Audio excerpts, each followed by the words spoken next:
bonsoir à tous. Très heureux de vous retrouver sur le plateau de votre magazine d'actualité à la source. Au sommaire de cette édition, un reportage sur l'aventure Fratello. Des milliers de personnes en situation de précarité vivront leur jubilé de la miséricorde début novembre. Ce grand rassemblement a été présenté hier à Paris. Et puis nous entendrons le pape François. Il s'est exprimé ce matin et hier sur la situation dramatique en Syrie. La population à Alep est prise au piège des combats entre rebelles et forces fidèles au régime. À partir de dimanche prochain, le foyer de charité de Tressin fête ses 50 ans.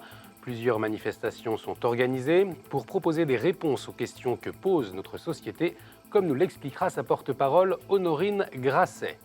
Dénoncer l'avortement sur Internet, proposer d'autres voies ou favoriser sa prévention pourrait devenir punissable. C'est en tout cas le souhait de Laurence Rossignol. La ministre des Droits des Femmes a confirmé hier sa volonté de créer un délit d'entrave numérique. Depuis plusieurs années, le gouvernement facilite l'accès à l'IVG. Qu'en pensent nos éditorialistes? Deux voix de radio aujourd'hui. Alain Baron, directeur de la rédaction de Radio Notre-Dame. Bonsoir Alain. Bonsoir. Et Benjamin Rosier, rédacteur en chef à RCF. Bonsoir Benjamin. Bonsoir Olivier. À tout à l'heure. Nous n'avons pas su mettre fin à la souffrance extrême en Syrie. C'est ce qu'a reconnu le pape François ce matin devant des organismes caritatifs catholiques engagés en Irak et en Syrie. Hier matin à Alep, les deux plus grands hôpitaux de l'est de la ville ont été touchés. Depuis mardi, les troupes au sol de Bachar al-Assad ont entamé une offensive dans les quartiers de la ville tenus par les rebelles. Face à cette guerre totale, le pape a lancé hier un appel lors de l'audience générale.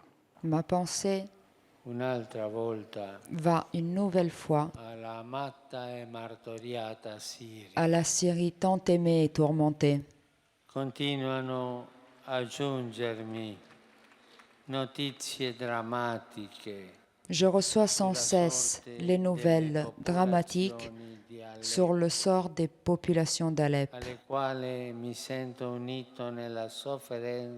avec elles je me sens uni dans la souffrance, à travers la prière et la proximité spirituelle.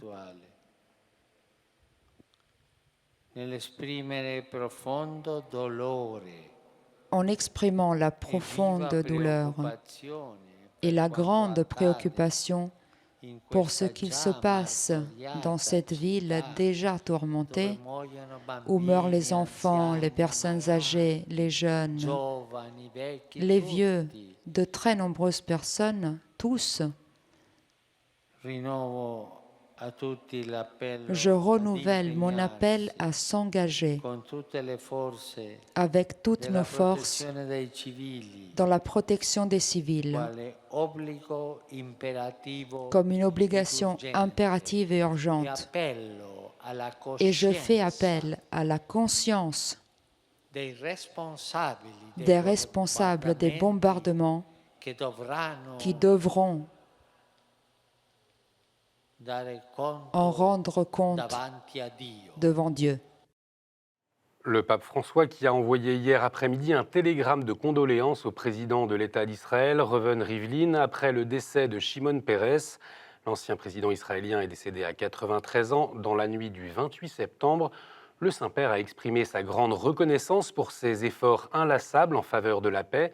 Les deux hommes se sont rencontrés à 3 reprises, la dernière fois le 20 juin à la maison Sainte-Marthe au Vatican. Et puis voilà les images de leur première rencontre. Elles remontent au mois de mai 2014 en Terre Sainte. Le chef d'État israélien avait remercié le pape pour son action pour la paix.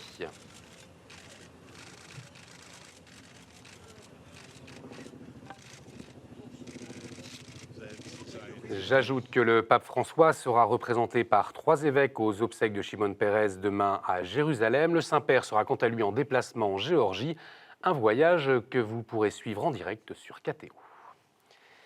6 000 personnes en grande précarité attendues à Rome pour clôturer le jubilé de la miséricorde. Du 11 au 13 novembre, elles seront accueillies par le pape François. À l'initiative de cette grande première, des associations françaises réunies sous le nom de Fratello, frères en italien. Hier, une présentation de l'événement a eu lieu à Paris, dans les locaux de la Conférence des évêques de France. On écoute François Le Forestier, porte-parole de Fratello. L'Église veut accueillir en son cœur les personnes qui sont les plus petites, les plus fragiles, les plus abîmées par la vie, et notamment toutes ces personnes exclues, c'est-à-dire sans relation, sans entourage. Notre grande espérance, c'est que chaque pèlerin vive une rencontre avec le Seigneur et se laisse rejoindre au plus profond de son cœur par le Seigneur, que la vie fraternelle avec les plus petits, avec les plus exclus, elle évangélise chacune de nos communautés paroissiales, de nos associations, que nous passions de la solidarité à la fraternité vécue en actes. Hier, il y avait surtout un avant-goût du prochain rassemblement à Rome. Une centaine de personnes en situation de précarité étaient invitées dans les locaux de la Conférence des évêques de France, à la fois pour connaître le programme du pèlerinage, mais aussi pour visionner le film Le Pape François. Notre journaliste Alexei Wozniuk était à leur côté.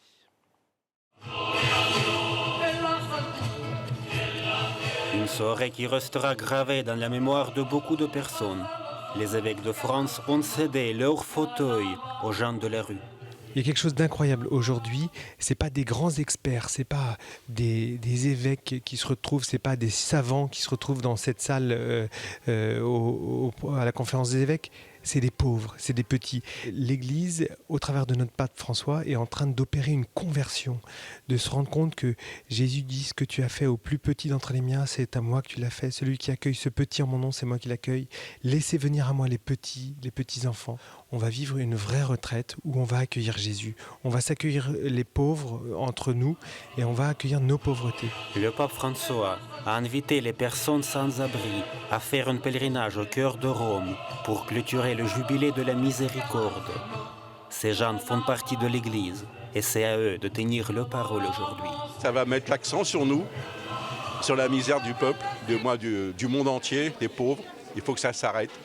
Et le pape, c'est notre meilleur porte-parole. Je veux le remercier d'exister parce qu'on avait besoin de changement et je pense que c'est lui qui nous amène ce changement. Et vive l'Église, vive le pape et bon chemin à Rome. Avant d'aller à Rome, la projection du film Le Pape François a mis les futurs pèlerins dans l'ambiance. Puis chacun a pu donner son avis autour d'une petite sphère de l'amitié. Le film, il m'a plu. Il m'a fait pleurer. Je comprends encore plus maintenant pourquoi les gars avec qui je pars m'ont dit non mais nous on veut aller à Rome pour voir ce pape qui aime les pauvres. Ce que j'ai vraiment aimé c'est la fin, le véritable pape quand il est en prier pour moi, ça c'est ce qui m'avait vraiment le plus touché quand j'ai vu ça à la télé. Parce que j'ai dit waouh, on a un pape qui n'est pas comme les autres. On dit qu'il vaut mieux voir une fois qu'entendre 100 fois. Le 11 novembre, les pèlerins de Fratello pourront avec leurs propres yeux voir le personnage principal du film. Il reste seulement à espérer que ce rencontre donne une nouvelle souffle à leur vie. Ça leur permet de revoir du beau, de vivre des choses extraordinaires, exceptionnelles. Ça peut aussi créer des déclics qui vont pouvoir après les faire avancer dans leur vie et sur leurs différents projets. Notre espérance, c'est que les personnes continuent à faire une belle rencontre avec le Saint-Père, mais à travers ça avec le Christ, pour que dans leur vie de foi, ça ne puisse que les nourrir et que les faire grandir.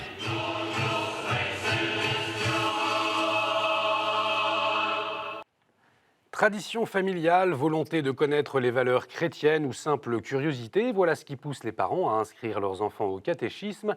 C'est ce que révèle une enquête publiée hier par le Service national de la catéchèse et du catéchuménat. 62 diocèses sur 104 ont participé au sondage. En moyenne, 17,4% des enfants âgés de 8 à 11 ans suivent des cours de caté. Néanmoins, on note une grosse variation en fonction des diocèses. Certains comptent 90% d'enfants catéchisés, quand d'autres n'en comptent que 9%. Jean Boissonnat est décédé dimanche dernier à 87 ans des suites d'un accident vasculaire cérébral. Très engagé dans le christianisme social, ce journaliste et économiste a présidé les Semaines sociales de France de 1995 à 2000. C'est Michel Camdessus qui lui a succédé à la présidence, aujourd'hui gouverneur honoraire de la Banque de France et ancien directeur général du FMI. Il se souvient de son ami, animé par la foi. La première des choses qui, moi, me sautait aux yeux, c'était sa gaieté, la chaleur de son contact. Derrière ça, je le connaissais assez pour savoir qu'il y avait une sorte de joie profonde qui est la joie chrétienne, n'est-ce pas? Celle qui est compatible avec la souffrance et les larmes. Hein. La joie d'un homme qui se sait sauver et qui sait que le monde est sauvé. Éclairé qu'il était par l'enseignement social de l'Église, qu'il a essayé de faire connaître et de promouvoir dans notre pays à travers les semaines sociales de France, qu'il a contribué à faire renaître dans les années 80, après le choc des années 68, Jean Boissonnat ne récitait pas un catéchisme. Et il allait chercher, il allait puiser à cette source-là, en la méditant, en la partageant, en la faisant dialoguer sous 36 formes, il en extrayait des solutions pour l'avenir. Une messe de réparation aura lieu vendredi à 19h en l'église Saint-Horry dans la commune de Neuilly-Plaisance en Seine-Saint-Denis. Dans la nuit de dimanche à lundi, l'église a été profanée. Selon le témoignage du père Nicolas Mène, curé de la paroisse, un vitrail a été cassé, les troncs coupés, l'argent dérobé, mais surtout le tabernacle a été profané, les hosties jetées et éparpillées à terre. Le foyer de charité de Tressin fête ses 50 ans le week-end prochain. Alors bien entendu, il y aura un bon gâteau avec des bougies, mais pas seulement. Dimanche, une journée portes ouvertes est proposée pour découvrir ce lieu de ressourcement qui accueille plus de 7000 personnes chaque année. Un colloque est proposé début décembre avec différents intervenants comme l'écrivain Alexandre Jardin ou encore Monseigneur Gosselin, évêque d'Angoulême. Cela traduit la volonté des foyers à réfléchir sur des questionnements liés à notre société, comme nous l'explique Honorine Grasset, porte-parole des foyers de charité. Dans le cadre de notre 50e anniversaire, on a voulu tout au long de l'année en fait célébrer cette fête, cet anniversaire de fondation. Et à la fin de l'année, pour clore ce cinquantenaire, on propose pour la première fois un colloque qui s'appelle « Oser l'espérance aujourd'hui ». On croit vraiment que notre mission comme foyer de charité, c'est bien sûr d'être un lieu de ressourcement, mais un lieu aussi de force pour pouvoir au cœur de la société contribuer à oser l'espérance. Et pendant 3 jours, il y aura plein d'invités, plein d'intervenants très différents sur le thème des vies souffrantes mais fécondes, sur le thème aussi d'une église accueillante à tous et missionnaire. Et ce colloque se terminera le dimanche par une invitation à construire une société où chacun est une chance pour l'autre. Et on est très heureux d'avoir des intervenants aussi variés pendant ces 3 jours. Et puis comme communauté également, les projets, c'est aussi de permettre à l'Esprit Saint d'envoyer des nouveaux membres parce qu'on a besoin d'être nombreux, disponibles pour cette mission et de continuer à être accueillants à tous ces jeunes, à toutes ces familles. C'est une sorte de fidélité dans une audacieuse innovation. Toutes les informations pour la journée portes ouvertes sur le site www.tressin.com pour le colloque. Inscription sur le site www.colloque-tressin.com. Le parvis de la cathédrale de Nantes, théâtre d'un grand flash mob avec les servants de messe du diocèse, une manifestation qui a eu lieu au début du mois, mais la vidéo de cette chorégraphie est visible sur Internet depuis hier. Je vous propose de regarder un extrait de cette initiative originale. Ouvrons grand les portes au roi des rois. Jésus, sois le bienvenu chez toi. Unissons toutes générations. Jésus, sois le bienvenu chez toi. Venez louer, louer, venez danser, danser, dans sa demeure, élevez les mains. Venez prier, prier, venez sonner, sonner, n'ayez plus peur, élevez les mains.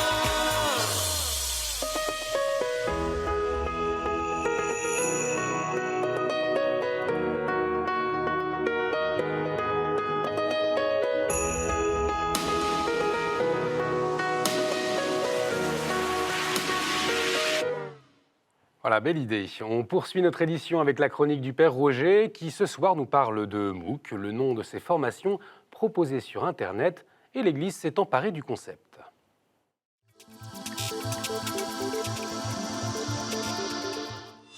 Connaissez-vous la signification de l'acronyme MOOC, M-O-O-C, Massive Open Online Course, cours en ligne ouvert à tous. C'est un phénomène qui est né et qui se développe notamment dans le monde universitaire américain, de cours en ligne, mais ce n'est pas un phénomène seulement américain, c'est aussi un phénomène qui se répand dans le monde, et pas seulement universitaire, puisqu'il existe aujourd'hui un grand nombre de MOOC grand public, ouverts à tous, auxquels on peut se référer grâce à des plateformes Internet dédiées. Il ne s'agit pas simplement de cours filmés, mais de vidéos faites pour être regardées sur Internet et intégrées à tout un environnement de forums de discussion, de propositions, de quiz et de devoirs de synthèse. On pourrait s'interroger sur cet enseignement à distance, sans contact avec le professeur, et de fait, cela ne peut pas être l'alpha et l'oméga de l'enseignement, mais c'est aussi quelque chose qui permet à la formation de se répandre encore plus largement. L'Église n'a pas raté cette évolution nouvelle, et il se développe aujourd'hui un grand nombre de propositions de MOOC dans le domaine de la formation chrétienne. C'est le cas, par exemple, avec la plateforme synode.fr, SINOD.fr, du Collège des Bernardins, qui est en train d'élaborer une véritable collection théologique. Après un MOOC sur l'Ancien et le Nouveau Testament, débute, le lundi 3 octobre, un MOOC sur les sacrements, présence vivante et agissante du Christ dans le monde d'aujourd'hui.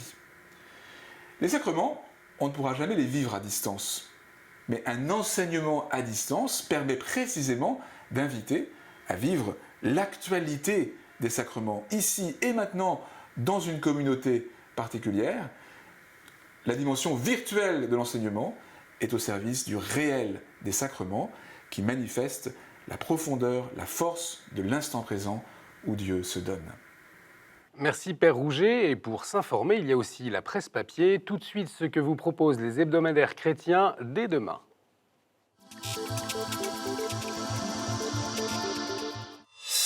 On commence avec Famille chrétienne et sa une sur le Père Hamel. L'église de Saint-Étienne du Rouvray rouvrira ses portes dimanche. Famille chrétienne a réuni 3 survivantes de la tragédie du 26 juillet.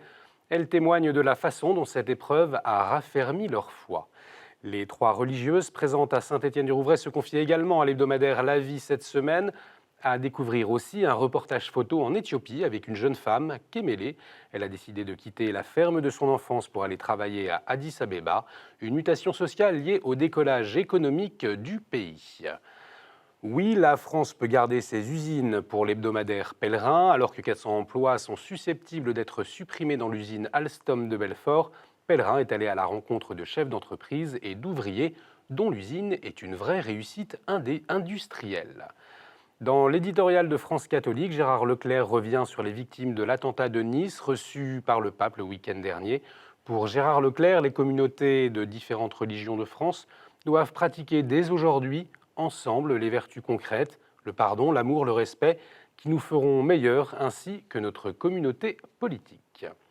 21 ans après la guerre, les pays des Balkans sont toujours confrontés à de fortes turbulences électorales et ethniques, comme nous le relate l'hebdomadaire protestant Réforme dans un dossier. Il revient également sur la situation en République démocratique du Congo, en décryptant la stratégie de son président Joseph Kabila pour se maintenir au pouvoir. Voilà les principales informations relayées par la presse chrétienne. Il est temps de retrouver nos éditorialistes.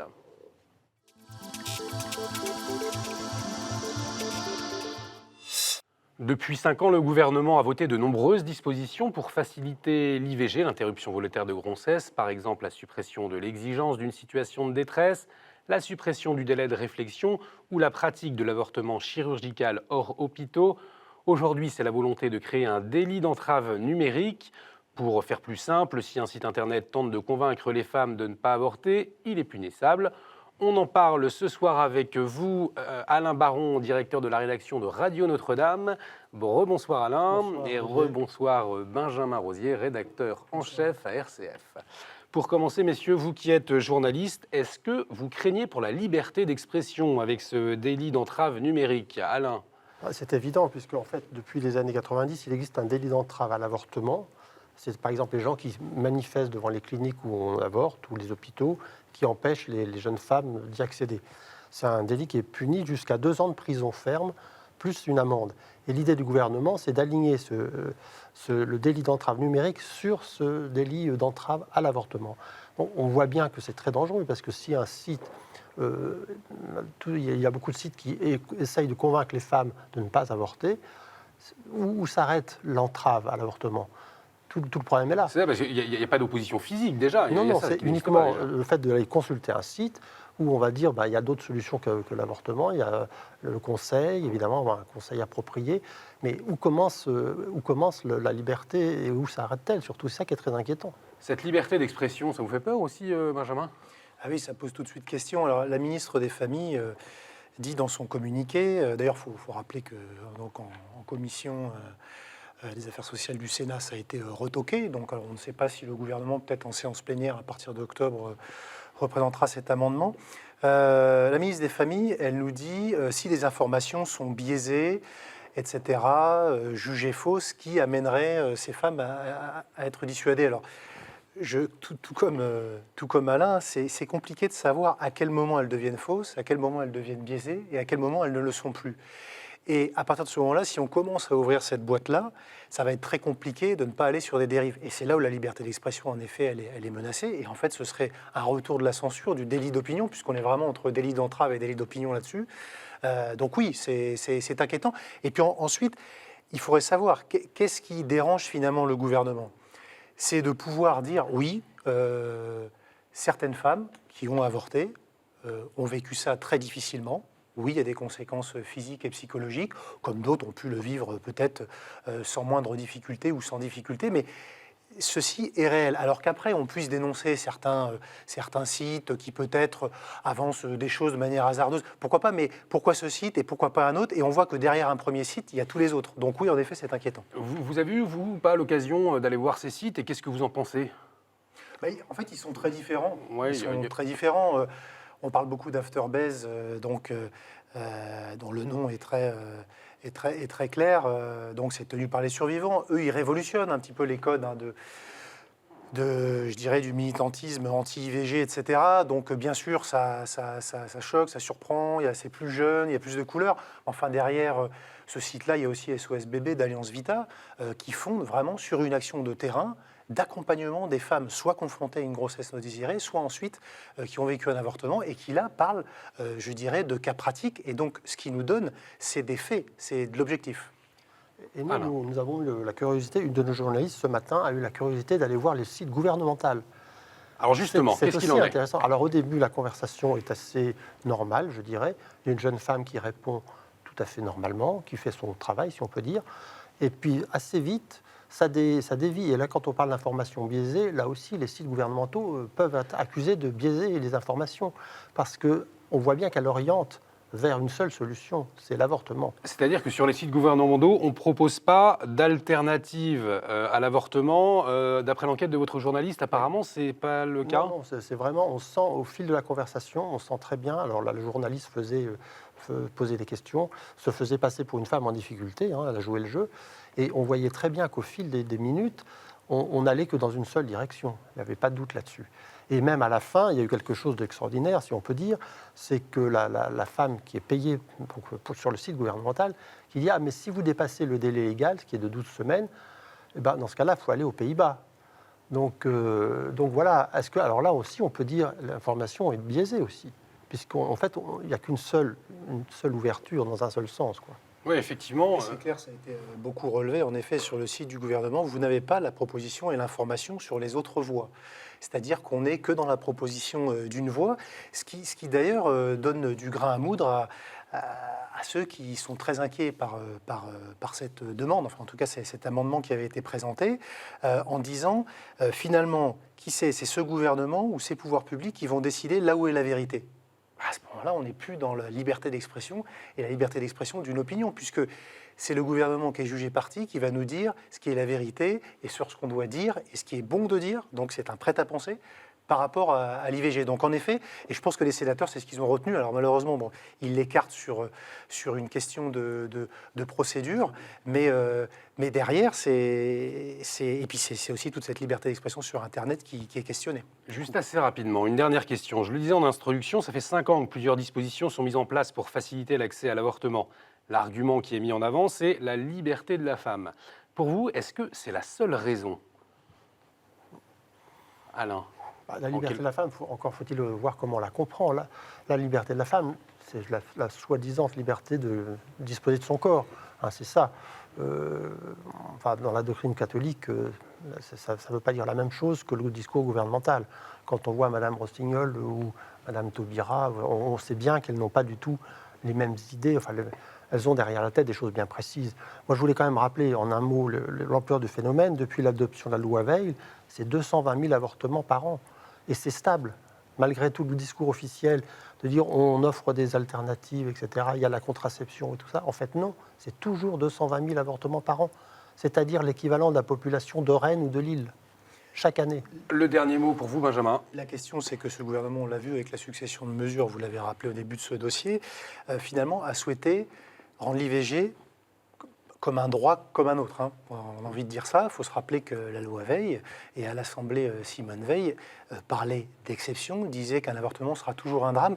Et c'est ça, derrière l'inquiétude, c'est qu'il y a cette banalisation avec ce type de mesures, alors qu'on doit faire droit aux paroles des femmes, même si elles peuvent parfois ne pas regretter d'avoir avorté, peut-être, mais au moins faire droit à ce qu'elles ont vécu, ne serait-ce ça. Et bien sûr, après, pour toutes les autres aussi, qui ont eu une grande difficulté à s'en remettre et qui sont toujours dans cette douleur-là. Merci beaucoup Benjamin, merci beaucoup Alain pour votre point de vue. Merci à vous de nous avoir suivis. Vous pouvez revoir cette émission sur notre site internet. L'actualité religieuse continue sur www.ktotv.com. Excellente soirée, à la semaine prochaine.